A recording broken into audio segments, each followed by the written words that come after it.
কুয়াশা ভরা সকাল মানে অন্যরকম এক মায়া। চারিদিকটা সাদা চাদরে ঢাকা। কুয়াশা যখন চারিদিকটা ঘিরে ধরে তখন মনে হয় পৃথিবী যেন থমকে গেছে।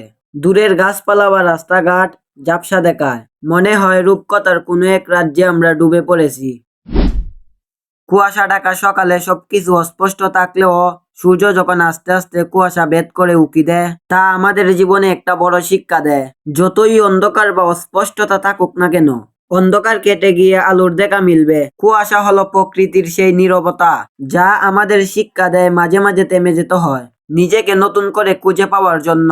কুয়াশার চাদরে ঢাকা রাস্তাঘাট দিয়ে হাঁটলে মনে হয় কোনো এক রূপকথার দেশে যাচ্ছি, যেখানে গন্তব্যের চেয়ে পথঘাট বেশি সুন্দর। চারপাশ যখন কুয়াশার মাঝে, তখন নীরবতা কানে কানে অনেক কথা বলে।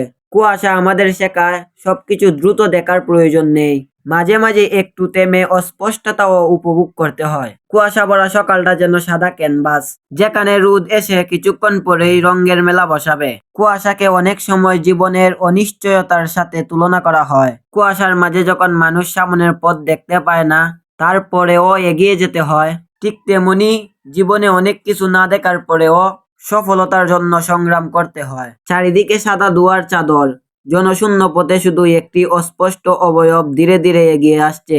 কুয়াশার প্রতিটি কণা যেন তাকে ঘিরে ধরেছে। চেনা মানুষকেও অচেনা প্রতীক মনে হয়।